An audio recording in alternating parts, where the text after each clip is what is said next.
चलिए दोस्तों, आज एक फ्रीडम स्ट्रगल की कहानी समझते हैं। एक ऐसा मॉडर्न डे फ्रीडम स्ट्रगल जो एक नहीं, दो नहीं, बल्कि 10 से ज्यादा देशों में फैला। तो आखिर ये स्ट्रगल क्या था और किसके अगेंस्ट था? और सबसे इंपॉर्टेंट, क्या हुआ इस स्ट्रगल के बाद? क्या उन सारे देशों की हालत सुधर गई? चलिए आज अरब तैयब स्पीक्स विद देव के इस एपिसोड में। At the stroke of the midnight hour, when the world sleeps, India will awake to life and freedom. दोस्तों, बात शुरू होती है साल 2010 में, जब ट्यूनीशिया में एक फल बेचने वाले ने 17 नवंबर 2010 में खुद को एक चौराहे के ऊपर आग लगा ली, ये कहते हुए कि वहां के गवर्नमेंट ऑफिशियल्स उसका काम नहीं कर रहे हैं और रिश्वत भी मांग रहे हैं। अब इस बात को जरा गौर से समझिएगा। 2010 वो साल था जब मिडिल ईस्ट में सोशल मीडिया बूम या सोशल मीडिया रेवोल्यूशन चल रहा था।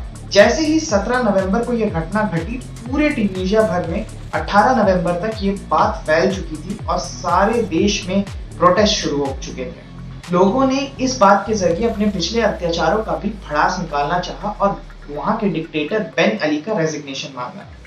जनवरी 2011 आते आते बेन अली ने आर्मी का भी सपोर्ट खो दिया था और 24 साल से राज करते हुए बेन अली ने आखिरकार जनवरी में अपना इस्तीफा दिया। अब ये वेव पहुंचा इजिप्ट।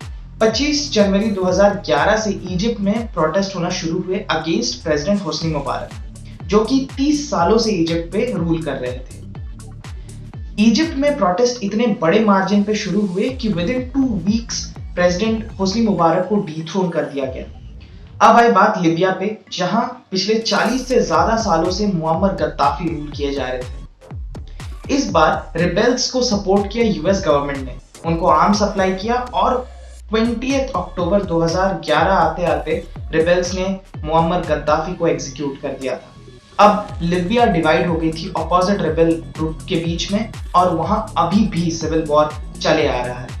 अब ये लड़ाई पहुंची सऊदी अरेबिया, लेकिन वहां की आर्मी इस प्रोटेस्ट को रोकने में सफल हुई। इसके बाद ये प्रोटेस्ट पहुंचा सीरिया और यमन में। सीरिया और यमन में ये प्रोटेस्ट काफी इंटरेस्टिंग थे क्योंकि यहाँ इन्वॉल्व हुए सऊदी अरेबिया और ईरान। सीरिया की most of the population Sunni थी, लेकिन वहां के प्रेसिडेंट बशर अल असाद शिया थे। ईरान ने सपोर्ट किया गवर्नमेंट को यानी बशर अल असाद को, और सऊदी अरेबिया ने सपोर्ट किया वहां के रेबल्स को। यमन में ठीक इसका उल्टा था।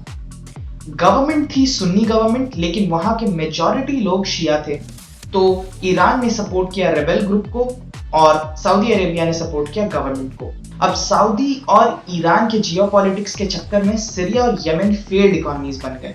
अब फेल्ड स्टेट्स क्या होते हैं आप इस वीडियो से समझ सकते हैं, लेकिन आज भी सीरिया और यमन में लोग भुखमरी, आतंकवाद और गरीबी के शिकार हैं और हर रोज हजारों की तादाद में लोग मरते हैं। अरब स्प्रिंग के दौरान कुवैत, लेबनान, जॉर्डन, मोरक्को और ओमान में भी फैली, लेकिन वहां की गवर्नमेंट ने समझदारी दिखाई और समय रहते ही मैक्सिमम लोगों की मांगों को पूरा कर दिया। तो दोस्तों, ये तो थी अरब स्प्रिंग की कहानी। इस घटने ने सिर्फ अरब को ही नहीं, पूरे दुनिया को हिला के रख दिया था। इसी घटने के चक्कर में मिडिल ईस्ट के कई देश तबाह हो गए और ऐसे अनप्लान्ड रेवोल्यूशंस जो देश को आजादी दिलाने के चक्कर में देश ही तबाह कर दे, आगे फ्यूचर में ऐसा कभी ना हो। इसीलिए इस मुद्दे को समझना हमारे लिए जरूरी है।